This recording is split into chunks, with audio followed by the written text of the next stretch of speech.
It is past 1 o'clock, so we will go ahead and get started in the interest of time.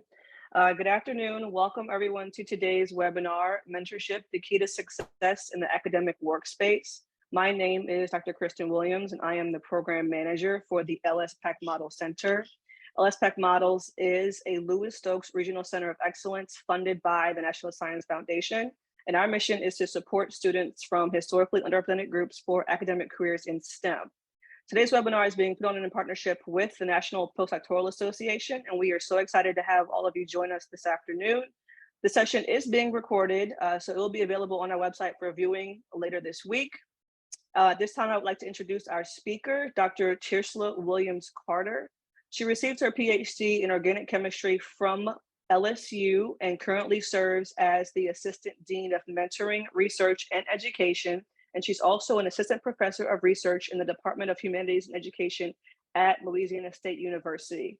Dr. Williams-Carter is also the principal investigator for the LS-PAC Model Center, and we are so glad to welcome her today as she shares insight into the importance of mentorship and advocacy for growth and career development. So I will now pass it over to her and we'll get started. Thank you so much, Dr. Williams, for the introduction. Hello, everyone. Good afternoon. I'm very excited to be here and to have a conversation with you all today. I definitely see this as a moment to have great dialogue and be in a space with others to communicate some of the things that are necessary. We're talking about one of my very favorite topics, which is mentorship. It has been very critical and essential to who I am today and where I plan to go. And so I'm happy to engage further with you all today on keys or jewels that we feel are success in the academic workspace. And so I want everyone to just be open, be ready to communicate verbally or in chat or however it is that you need to throughout this presentation. And let's all engage. I love quotes. And so you'll see some of them drop through my presentation. And one of my very favorite quotes by Maya Angelou is that I've learned that people will forget what you said, people will forget what you did, but people will never forget how you made them feel. And so I think that this quote is so essential to what we're going to talk about today with mentorship, because if you think about past experiences with mentors or teachers or friends, you may forget, specific assignments that you had or deadlines that you had to create and meet, but you always remember how they made you feel. And so carry that throughout this presentation with us today and as you go on through your journey in the academic environment as well. I'm very big on activities. And so we're going to start with an initial activity where I want you guys to reflect and write about an instance where you've either inspired someone else or been inspired by another person. And so we have a Jamboard. I think they just dropped it in the chat. And we're going to transition to that slide, take a few moments to kind of think through that and then add to the Jamboard as you can.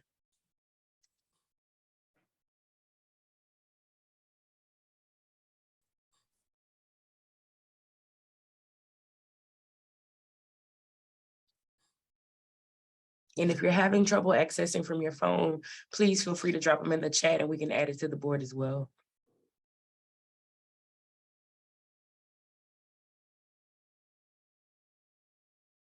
All right, I see already my 4th grade teacher.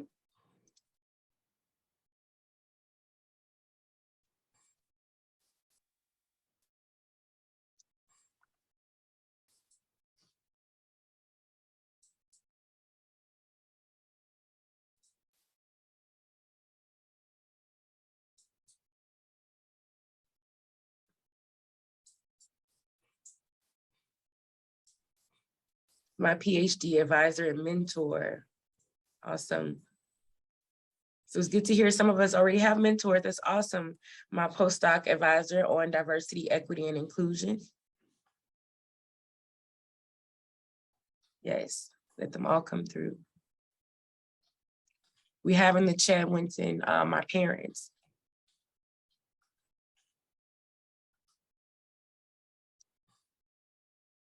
This is great. I love the overflow of responses, right? You've all been inspired by someone, and we've all inspired others. So we'll take a few more moments to let more things populate, and then we'll go forward.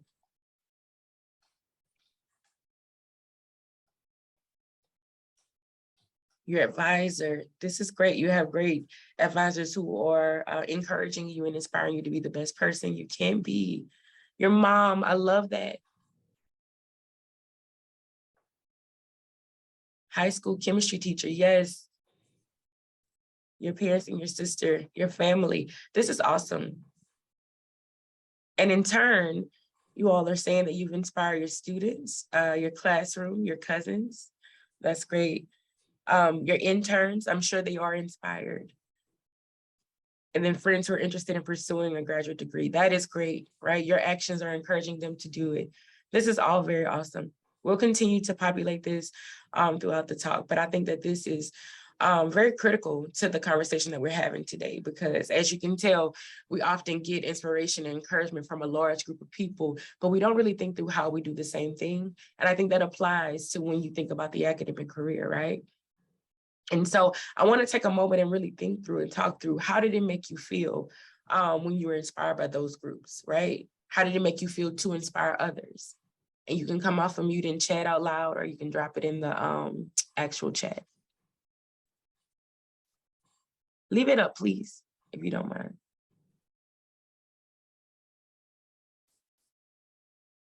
Thank you.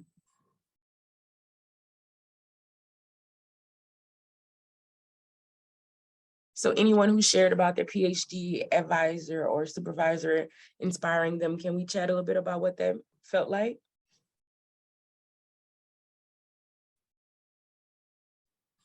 What's the question again? For those who said they were inspired by their PhD supervisors or their advisors, can we talk about how, what did that feel like? What was that experience like? Oh, well, want to hear it? Is that Dr. Bagayoko? You can say it. Yeah. I mean, my PhD advisor, who was a Boyle professor at LSU, feared by everybody, but who literally put the entire school at my disposal so that I can come do my work weekend, whatever. Even the computing center could not close on holiday, because he will tell them to open in July, is doing some calculation. So everything at my disposal. That's why when I finished, I had 8 publications with him. End of that story. Wow. Joseph Callaway was his name. And until today, I'm still making donations to his memorial fund. That's real inspiration, okay? Yeah. That's awesome. And even in the chat, they're sharing more, right? The motivation they gave you. You remember that you learned a lot from that. You gained a lot of confidence in your work, and it helped get rid of some of the imposter syndrome. That is awesome, Agnes. Helping showing the path of how to achieve it, right? This is all integral to what our conversation will be today. So thank you all for sharing and telling us about it. Sierra, I was able to connect to my grad school advisor as a Black woman. She provided insight on some things that I might encounter as I continue into academia. This is awesome. And so, you know, when we reflect about these experiences and we really think through how those inspirations carry with us as we go on, they're critical to our journey and to our conversation today. So if we can get back into the presentation, that'd be great. Thank you all for engaging with me just a little bit at the beginning.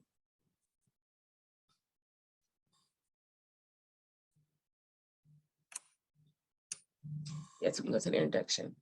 And so I want to start off just thinking through mentorship, right? If you look at this human life cycle that we have pictured here, at every one of these stages, you had a support system to encourage and carry you through, right? You think about it as a little baby, you were not able to do anything on your own. You needed parents, or you needed guardians, or you needed someone to care for you and make sure that you had everything you need. As a kid learning to walk and develop, you needed someone to give you kind of boundaries and space to say, okay, be the person that you're going to be, but also understand this is the way that you do certain things, right? And in our adult life, we have support systems, right? We have people talk about their family, their mom, how they encourage their cousins.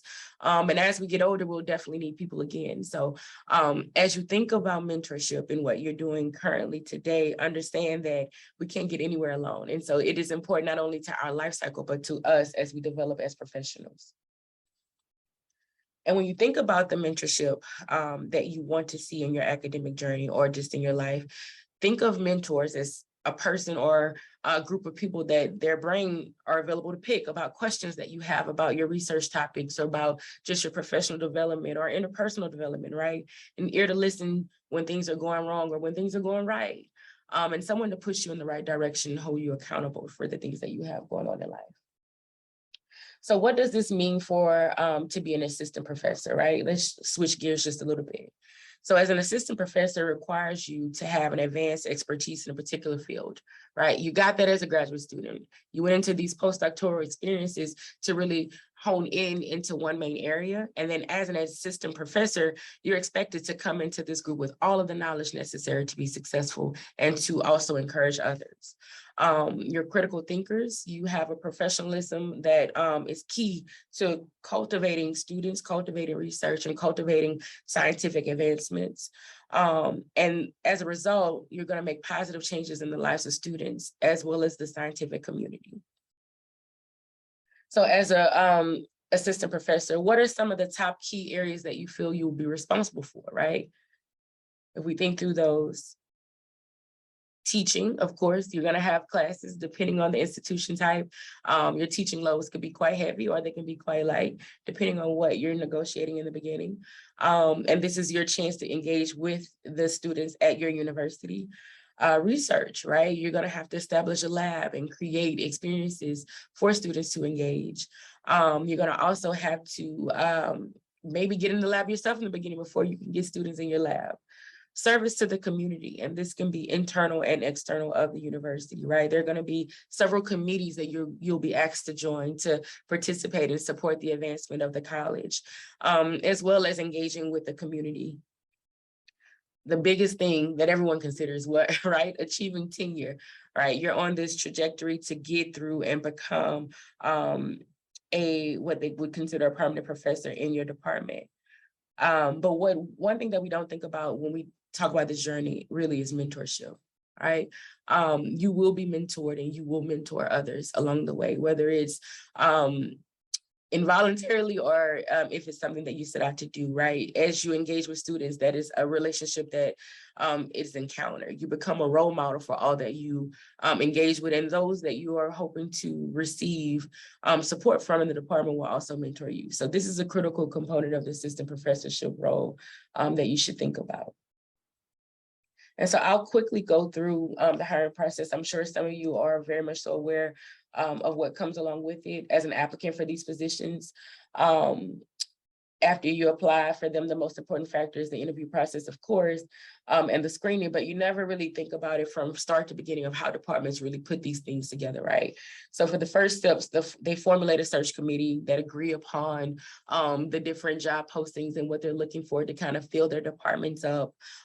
Where are some of the gaps that they're hoping that some professor can come in and support the advancement. And then once they agree on that, then they advertise it for the department, and they use different outlets to do this. And we'll talk about a few of those coming up. But then they screen the following applicants. And so these search stay open until they have enough applicants and they feel comfortable with those that they plan to interview.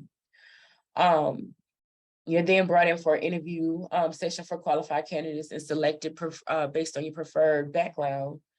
And this can be several different encounters of those interview pieces, right? You can have a short interview, a Zoom interview, airport interview, or even in-person interviews as you go through it. Once they select their candidate, they offer the position, and then there's some negotiation that happens at that point, background check, and then they fill the position. So it is a quite lengthy process. I know when you start to apply, you may think, I have not heard back from anyone yet, but they have to go through all of these different hoops to get you onboarded.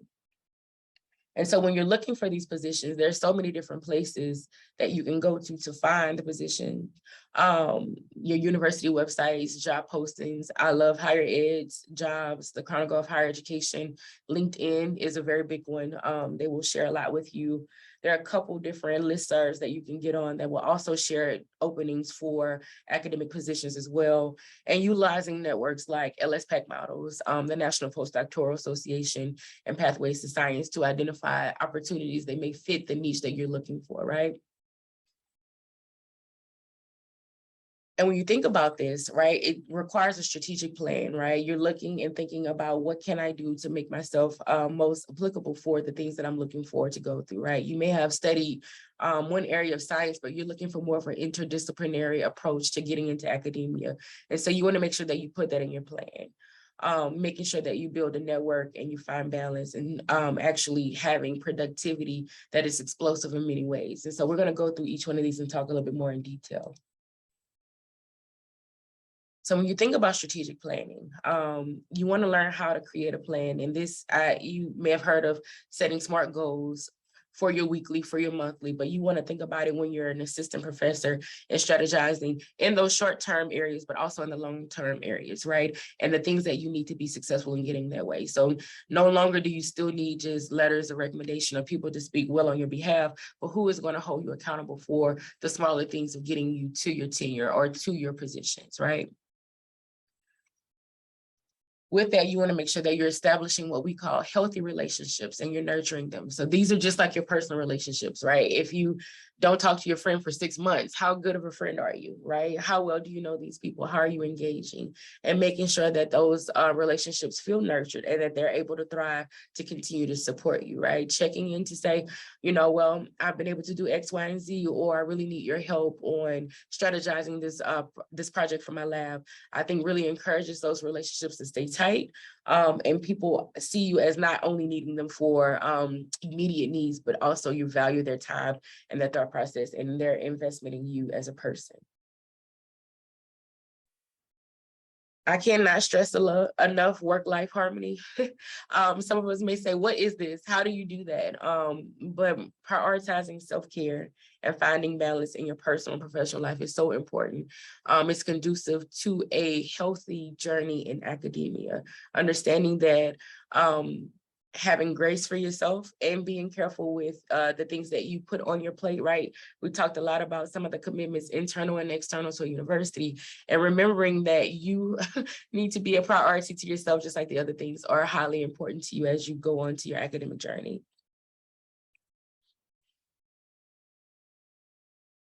And then we say that encounter with explosive productivity, right? So learning the skills and strategies that will help you publish more research in a I would say in a systematic way, right? You get in and you think, I need to publish everything. I need to write every grant, but is that really strategizing the best way forward, right?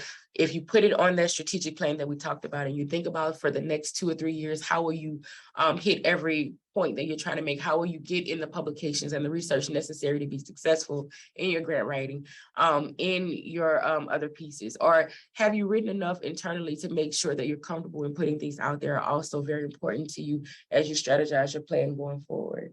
And so all of these different jewels that we've talked about here are important for you to put together for your master plan when you think about academia. But you can't get there alone, right? A goal without a plan really is just a wish. And so when we think about a plan, we often think about the things that we have to do, right? You think about the I, but what are the supports you need to be successful in this plan? There are people who've been through what you've gone through before. There are people who are going through it along with you, and there are those who are inspired by you, as we mentioned before, and they all play a big role in making sure that you're successful. And so the bulk of my conversation today will be on the mentorship surrounding you being successful. And so when we talk about mentorship, what does it mean to you when you hear the word mentoring? And so this is a definition. Stop right here for me, Winton. I want to kind of talk with the group to figure out, what does mentorship mean to you when you hear that word?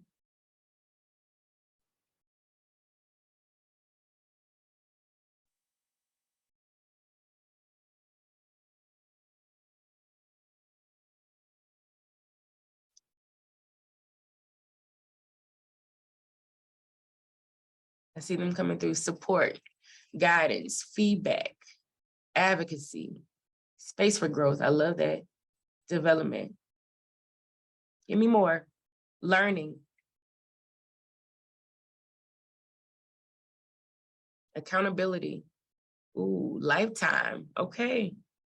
Leading, guiding people through a common space. A confidant. Upskill, Frank. I like it. Guidance. Yes, these are all very important to the space of mentorship, right? A promoter, Sasha. Yes, you guys must have seen my slides beforehand. honesty, challenge, yes, yes, yes, keep them coming. And I'll just review the definition that we have here. A highly effective, flexible, and useful technique for promoting faculty members' career success and satisfaction in mentoring. Yes, that's true. Honesty, I like that one.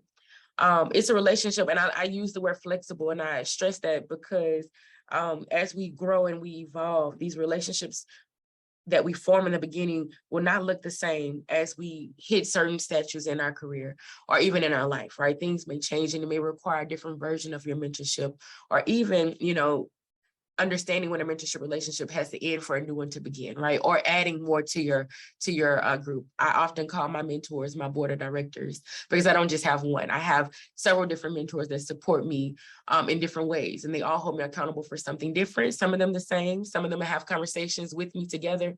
A lot of them are individual, but those relationships mature with me based on what I need. It's been demonstrated that mentoring increases teacher retention, recruitment, productivity, and satisfaction while decreasing faculty attrition, right? Because just like we think about students, there's a level of adjustment that happens when students transition from undergrad to grad or from any of those prior levels of support. The same thing happens for faculty, right? When you get into these environments, mentorship is so important to you acclimating to the new environment, right? Because you may be from one part of the country and moving to another part of the country, and that is a big adjustment in itself, right? Or going from an environment where there are multiple people that you can identify with to being the only one in these spaces. And so having mentors to be able to increase those activities and engagement and help you feel like you have found your foundation is highly important. These mentors may be in the same area as you are, they may be in a totally different place and space, but having people to have those conversations to make sure that you're effective and doing the things that you feel comfortable doing once you get into your academic career is very important. So when we think about the different capacities of a mentor, it's important to really think about what takes shape and form. Like I said, I have a board of directors, right? So I'm not looking for all of these in one person, but I understand that these are good skill sets for them to have.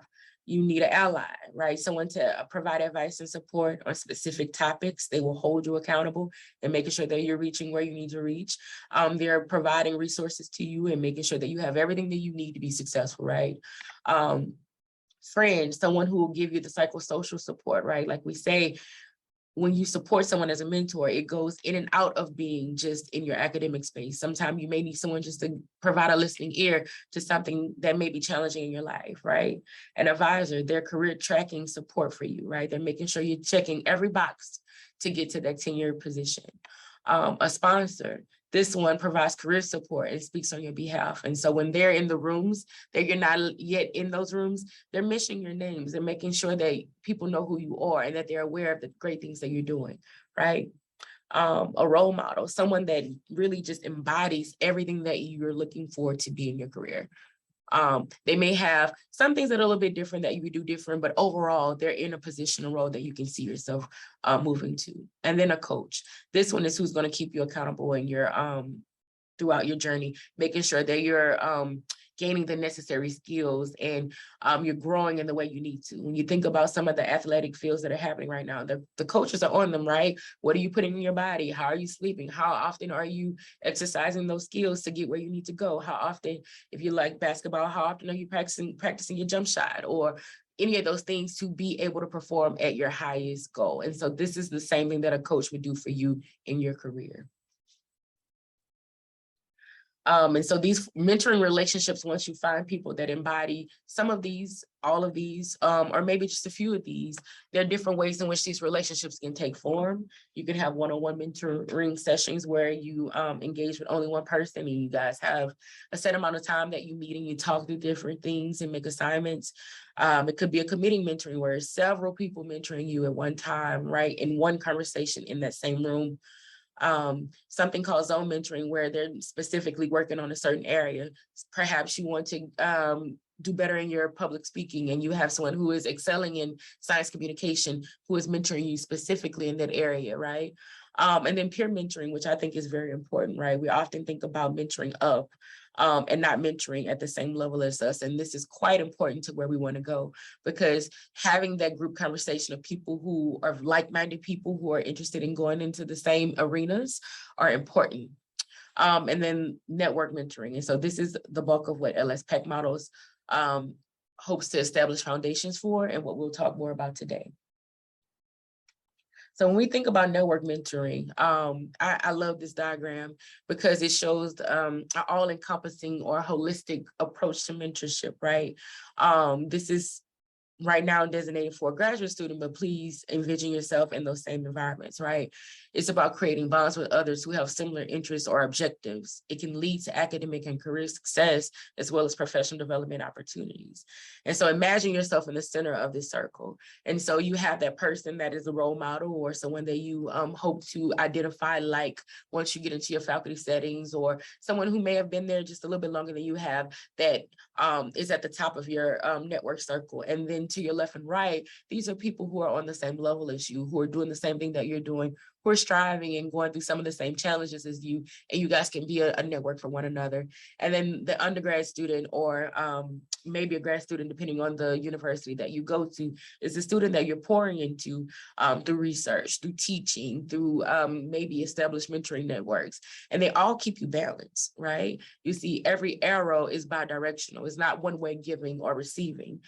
This relationship allows you to grow as well. And so if this is implied in your arena, think about all of the many pods that are happening around you that you're engaging with. Then you see this huge network of support that can grow you and carry you throughout your career, as well as give to others that can go down and give to others. And so it's just really a ripple effect of how you can see the support systems going. And I encourage you all to think about this as you start to build your mentorships.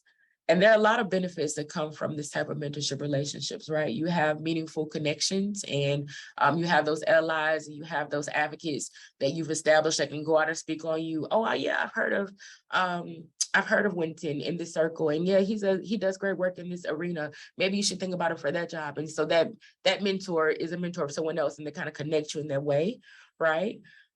There's an expansion of skills and knowledge that can happen throughout that network. It's almost like a blanket of support, right? You're exposed to different careers, fields, and opportunities, as well as diversifying what you believe academia to be, both inside and outside of those fields. And so it would behoove me. I'm very honest about with anything we do, there comes challenges and barriers, right? And so there's several things that can come up as you start to embark on the journey as an early career faculty, right? Stereotype threat, microaggressions, they're alive and thriving, right?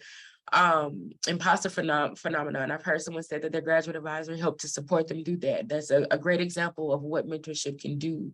Not understanding the fear of unknown, right? Not knowing what's next, or being uncomfortable with embarking on something brand new. And then implicit biases. This is something that I think we all are trying to battle every day, right? We have those innate things that come to us that we have to work through and understand why we feel those ways. And so a lot of these challenges are very daunting for certain people as they start to embark on their academic journey. But understanding that they will come, and that you can utilize your mentorship group to support you through these things, and being open and honest about the conversation surrounding these challenges is highly critical to your success as an academician.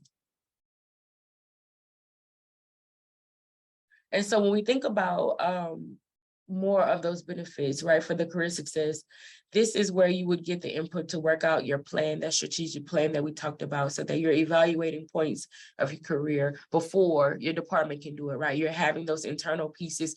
You're working with your mentoring group or your board of directors to really strategically think about how you can get to the next point without emitting so much energy in getting there, right? To think thoroughly about it and being very strategic. And what about your academic performance, right? To help determine priorities and avoid those pitfalls in research. Because again, some of them have been where you've already been, and they have a plan, or they have feedback or best practices to maneuver those spaces, right? Utilizing your connections to help understand, right? So if you're at an institution and you don't have the type of instrumentation you need, or you may need a collaboration in biology if you're in chemistry, or whatever it may be, and being able to connect those networks together to build out a sound research plan is important, right? And so those mentorship relationships can help to establish those connections where necessary. And then also navigating institutional environments. And so it is very real. In academia, there are so many different priorities and structures and practices and things that go into play. Politics are real. And so there are things that you will need mentors to help you navigate inside and outside of your academic environments, and just being honest and open about those things and the resources you need, right? And also being able to advocate for issues commonly faced by yourself when you're in those positions. And when I say that, you need someone who is inside your department or maybe outside of your department or your university who can speak on your behalf if you start to face some of those issues and you can't take them on head on. Okay, so when we think about mentor, I've given you all the benefits of mentorship. We've talked about what the network of mentorship is. What do you think is required to be a good mentor?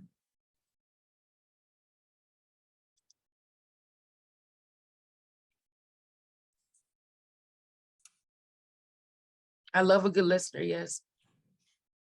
Communication, patience. Oh, I listen to participation on both parts. Assertive, okay. Have a clear purpose. Louisa, can I ask you to expand on assertive? Texas A&M, open-mindedness, yes. Wise.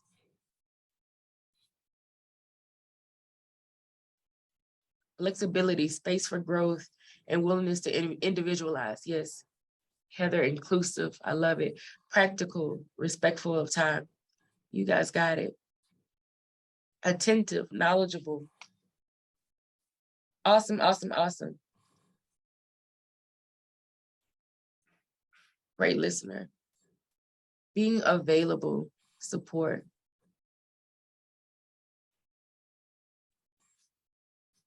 These are awesome.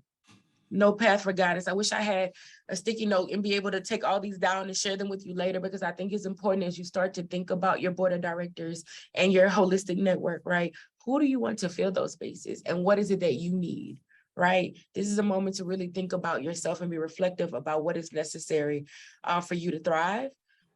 Because it's easy to put a blanket statement down for a good mentor for everybody, but what is it that Tearsla needs to be successful? And I encourage you to put your name in this space and think about that as well. The good thing about it is there are some great mentoring principles that you can think about as you start to build your mentoring self, and also think about those that you want to be in your environment. Understanding that mentoring is a shared learning experience, right? And so it's great to have someone that is wise around you, but also understanding that they're people and that they're growing and that you have grace for them as well. And so they may not know everything, but they're able to contribute what they have learned so far to that space, right? And so that it can span a wide range of academics or areas who may offer direction to you as a new faculty joining the professoriate, right? It requires active, committed engagement on the part of both the mentor and protege. And we'll talk about the protege in just a minute. I like using the word protege over mentee for sure. In LS-PAC models, we call them scholars, no matter what level you are, because you're still learning.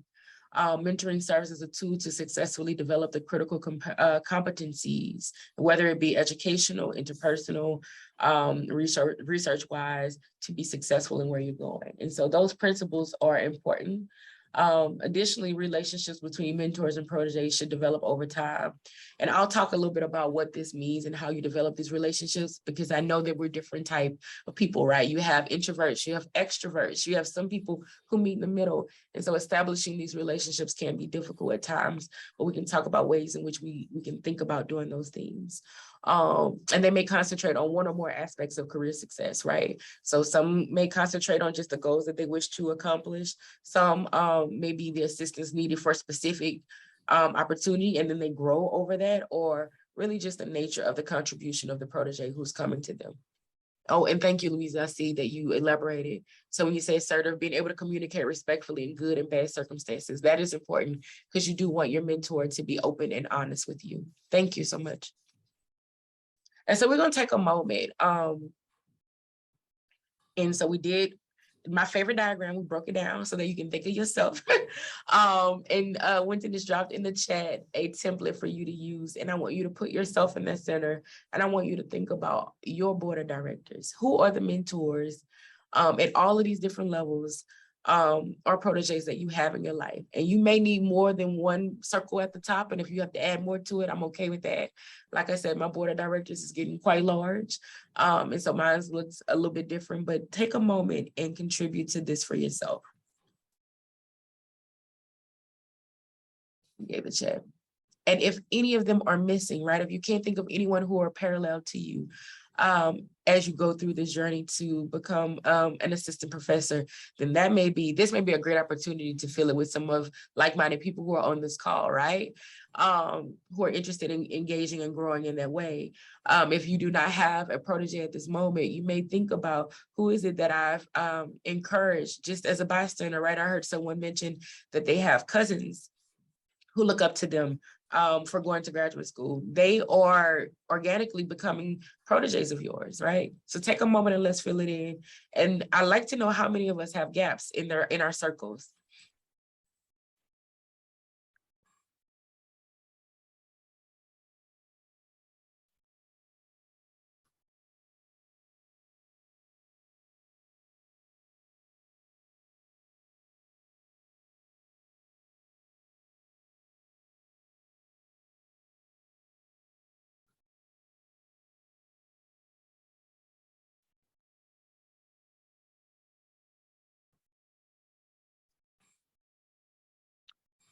And by the show of thumbs up, how many of us have a mentor that we look up to, right? That can serve in kind of like that role model standpoint, or who have achieved certain things, can be an advocate or ally. I see 2. Let's see. Give me more. 3.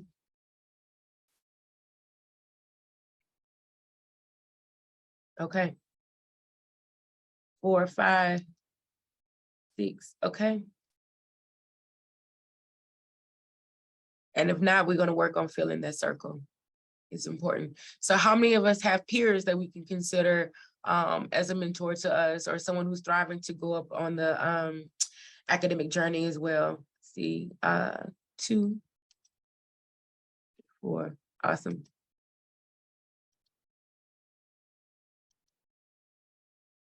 Awesome, awesome. Do we have more than one up here? Okay, thumb up. Thank you. More than one? Great, great. And then how many of us are sewing into an undergrad, a grad student, or someone in our family as well? Beautiful. I see a hand, Sierra. You agreeing with us, or you have a question? Awesome.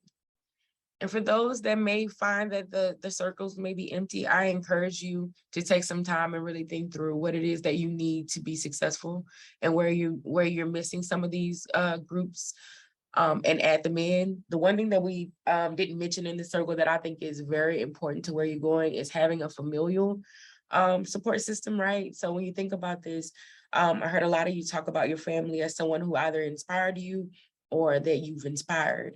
And so figuring out where they fit on the circle for you is important, because they will be your biggest cheerleaders in this journey, right?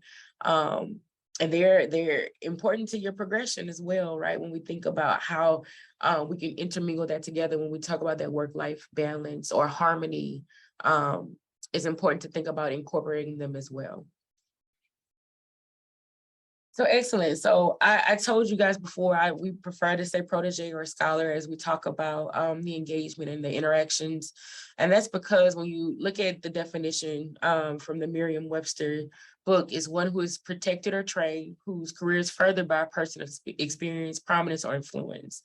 But I think what's most important to me is that it's a multi-directional relationship, right? And so it is the best fit because it's not just that top-down approach that we've heard about from about mentorship for so long, right? Just someone giving you all the jewels and guiding you, and there's nothing that you're delivering back to the relationship. When in fact, literature shows that there are a lot that is being given vice versa to the protege as well as to the mentor. And so this is why we utilize those words. And so when we think about being a protege, I like that in the comments when I asked about what makes a good mentor, someone commented about the protege directly, right? What's necessary in being a good protege, right? What do you have to provide to the relationship to be accountable as well?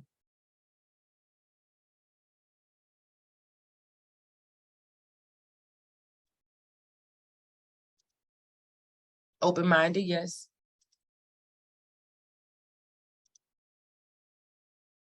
Commitment, yes, I will tell you. Being teachable, yes, Rashawn. Humble, yes. Honesty, willingness to be accountable, yes, yes, yes.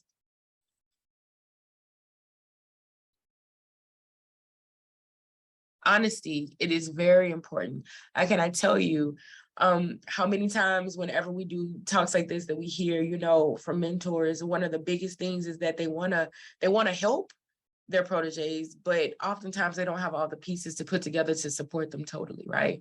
And so being able to have that safe space and being able to give that is important. Respond well to feedback, preparedness, right? Not wasting time. I like that.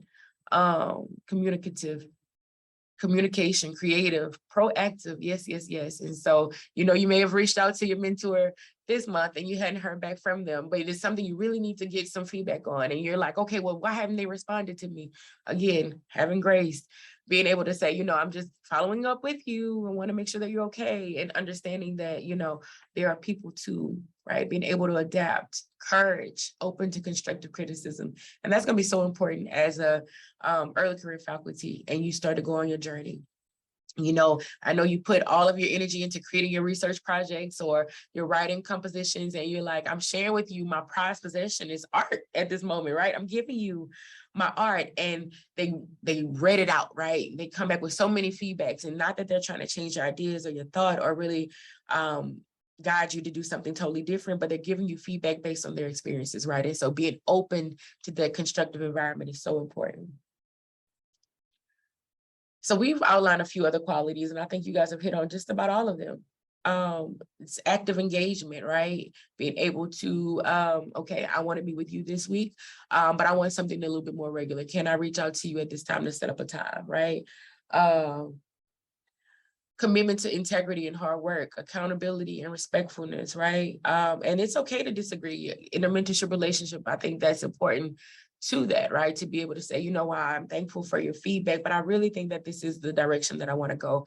And I'm standing strong on this because of X, Y, and Z. A mentor will be encouraged by that. They'll be okay with understanding, you know, this is still your career that you're choosing to drive. And I'm okay with you doing this. That was just my feedback. Willingness to learn and accept that feedback, focused on open communication. Yes. And so it's important to understand that these qualities are intentional, and that we should think about these things as we go through it, because there are a lot of difficulties that can happen from a mentor and protege relationship, right? Again, time challenges. If you're working with if your mentor is someone who is growing in their field as well, their time may become limited, and being able to engage with them may shift from being a monthly thing to a semesterly thing, or that y'all checking in once a year as you grow as well. And so making sure that you're managing expectations as well for the relationship, and that you understand that they're there to just put bumpers on where you're going and not really tell you what to do. the feelings of guilt or pressure, you know, understanding that because of those lack of commitments and time that they may feel pressure in being engaged with you, right? Feeling like it's a lack of priority based on other things that they have going on. You may be struggling to find balance as you maneuver the things as a new professor. Understanding or investigating if there's a hidden agenda, right? So thinking that this person is supporting you only to get something else out of it, right? And minimizing any of the stressors that can come from those worries. Improper behavior, let's be honest, we all read the news and see things, those kind of things can come up, and understanding that at certain points, it is okay to end a relationship if it's not serving you anymore. Gender expectations and biases in the workplace. So these are all things that can come up from those relationships. And so we have to be very intent with how we engage in these relationships, and also open and honest with ourselves first. And so I want to leave you with a couple of things. So we're going to talk about how to cultivate these relationships and maintain them. But I mentioned that I wanted to share on how to start them. And so if you are an introvert or an extroverted introvert like me, like I can be out loud if I need to be, but I prefer to be home reading a book type of person. And so engaging may be a little bit difficult. There's several ways you can go about this. You know, I tell a lot of my proteges to look on LinkedIn. If there's someone that embodies everything that you see in a career that you want, right? Or they have a few things that you're interested in doing, I want you to cultivate a note to them and you send it to them on LinkedIn. You think that they won't bite back, but they will. I've had people do that to me often, and I'm always so inspired, like, chose me, you want to talk to me? Yes, let's meet, let's talk. Or send an email if you have the email communications for them, and asking for a few moments of their time. I'll never forget, and I see one of my huge mentors on this call right now, Dr. Sandra McGuire. I don't know if you remember this. I started graduate school here, and I was excited about forming my board of directors. And I reached out to her because I was like, oh my God, she does chemistry, but she does chemistry education. This is so awesome. And I cultivated this long email telling her about my board of directors, and I wanted her to serve, but she was transitioning to a new role. And she was like, this is awesome. This is great. You're going to do so well, but I can't right now. And I was like, okay. But she didn't just tell me no. She gave me names of others who can serve in that capacity. And I was so overwhelmed with that because I was able to engage with others. And as time has grown, she's become one of my mentors anyway. And so that organic relationship helped to really evolve. And I'm just thankful to have her in my corner as well. And so don't be discouraged if you're not able to get someone to bite back, right? If they're not able to do it, ask them for other suggestions in the fields, in the areas, to have conversations so that they can grow into those relationships. Because I do think that some of this needs to be organic in nature, but some of it, when you have things or gaps in your cycle or in your circle that you're trying to fill, have to be intentional, right? And so once you get those relationships, you have to really think about maintaining them, because you stepped out on faith to get those relationships, right? You're outside of your comfort zone, you're being able to be reliable and consistent in that way. So you did all of that to let the relationship drop and not engage with them anymore. It is your job to make sure that you're continuing to keep that lifeline open, right? You want to interact with respect and professionalism, making sure that they understand and can trust that line of communication with you, and they know that you're going to lean into the relationship and it's not just them doing the work. And being able to nurture it as necessary. Like I said, these are no different than any other relationships in your life, and you have to be willing to put some work in it, right? I'm trying to grow a green thumb, and so my plants need me. They need me to water them. They need me to give them sunlight. They need me to do all of these things. And so think about that when you're thinking about your relationships in the mentorship environment, right? And so I think I have a few quotes. I told you I love quotes. And so I'm going to give you a few quotes to think about and really reflect on as you go on to field your network of mentors or proteges. We make a living by what we get. We make a living by what we get. We make a living by what we give. So it's not just you receiving it all the time. You have to think about those groups that you're going to pour into as an assistant professor as well. A mentor is someone who allows you to see the hope inside yourself, right? We talked about all of the different qualities and expectations of a mentor. And so you have to understand that they're hoping to fill you up and give you those necessary boundaries to be great. And then the last one, if you cannot see where you are going, ask someone who has been there before. This is so important because we often think that we have to do it alone, and you don't have to do any of this alone. I think that the most successful person who is going into academia has a team of people who've supported them along the way. And so with that, I'm going to close and take any questions that you guys may have. Thank you for listening to me.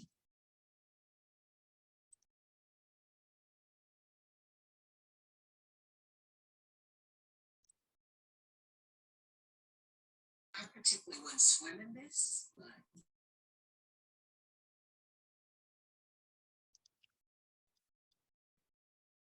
And if you don't have any questions, there is a survey that we dropped in the chat that we'd like to get your feedback on. So please take a moment to fill out the survey.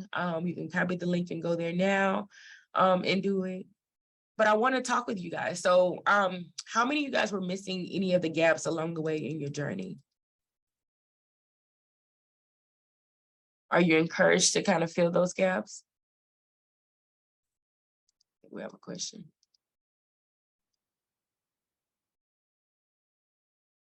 Yes, Dr. Wallace. You had gaps in your circle?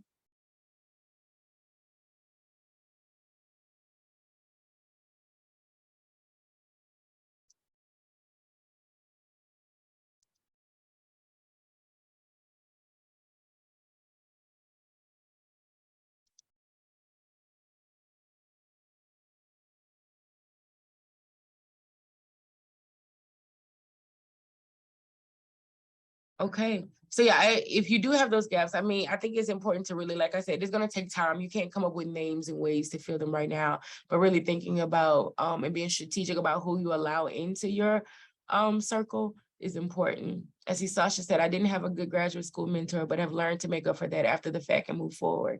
And so Sasha, how did you make up for it?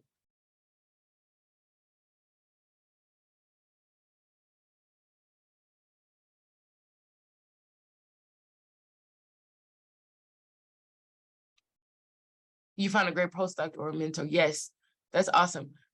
And that happens sometimes, right? You may not be able to get it at the direct level, but looking at another institution or even outside of your circle, if you're not getting the feedback from your mentor that you need, how can you approach a different person, not your PI? And so I think that depends on if you're looking at your if you're looking inside your institution or if this is someone outside of your institution.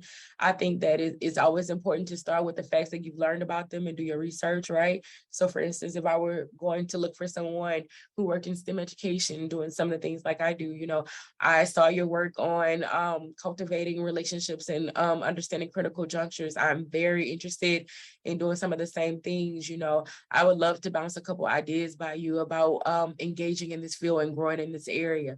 Would you have a moment for a 15-minute conversation or and just let it go from there? Like those are ways to start it, right? Versus coming straight out saying, I need you as my mentor. Can you be my mentor?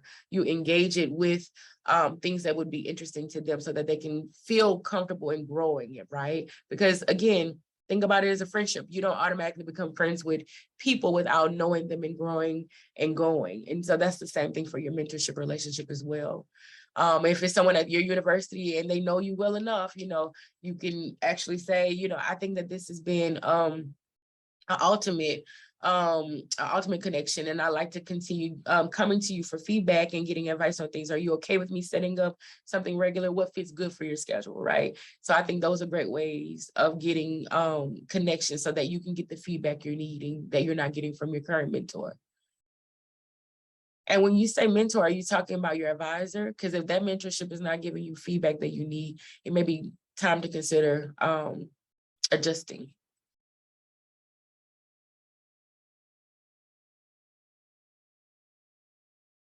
Yes.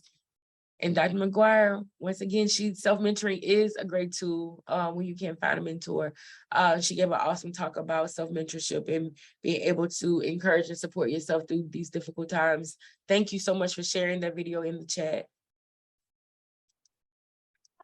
Hi, can you hear me? Yes.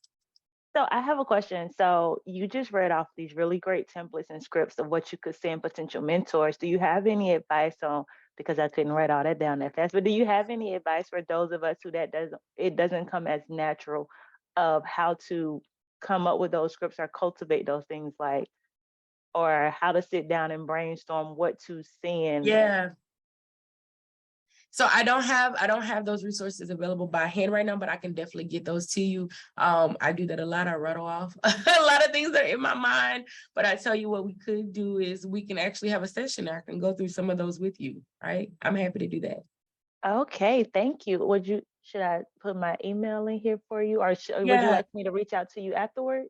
Sure, I'll drop my email in the chat for anyone who's interested in talking. I'm happy to do this for anyone. Let's see. Okay, thank you. You're welcome.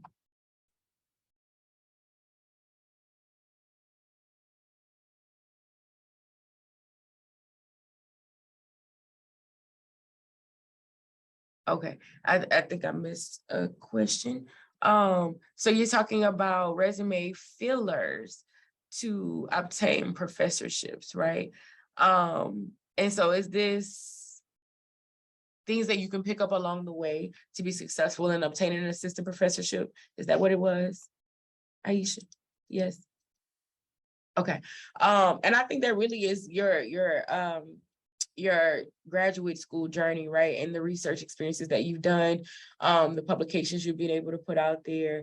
There are a lot of engagement pieces that I think are great when you think about applying for academic positions. They're now looking at a lot of different philosophies, your diversity statements, your mentoring philosophies, right? All of those pieces. So getting certifications in those could be helpful and boost where you're trying to go, but ultimately is what the university is looking for, right? And so that's publications, that's the research areas, because they're filling gaps, right? However, you've been able to expand in those areas, and then your organizational involvements as well, for sure. And so what is it that you've been able to contribute to in your graduate and postdoctoral spaces that could then benefit them, right? So if a university is looking to grow their in their DEI initiatives or the different programs that they can bring to their department, do you have experience working with those different populations? Have you published enough in, I use organic chemistry because that's my background in training. Have you published enough in that arena to support the academic advancement of their department in that way? I think having some type of, and this is not necessary, but I always see it as a feather in your cap. You know, you're gonna be doing a lot of writing when you get to your assistant professorship. And it's not just writing for your research publications, but also for proposals. And so it could be a great advantage for you to engage in some type of grammatic writing so that you start to build those skills and you're comfortable with those different sections and sectors. I don't think they'll be looking for this on your application, but I think it's beneficial for you as you start to advance for a professorship.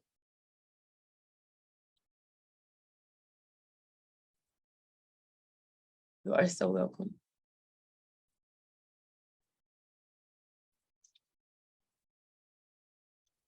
Well, I also, if you have any other questions, again, I've dropped my email in the chat. I'm happy to engage, or we can connect on LinkedIn, wherever it is that you want to talk more. I want to take time to thank the National Postdoctoral Association for joining with us for this session, and also, of course, NSF, who funds the Louis Stokes PAC Models activities. I think we have a slide with connections to our center. I will say the LS-PAC Model Center is a great place. They have a wealth of knowledge for helping to support people as they transition into their early career faculty positions. And so if you've not tapped into the center, I say tap in. And we have social medias. There's our email address. We have a website. We have wonderful workshops that happen like this on a monthly basis. And we also have a conference where you can come and get a lot of information and just find your group, right, to fill your circle. So with that, I'm going to say thank you. You guys have a wonderful rest of your day.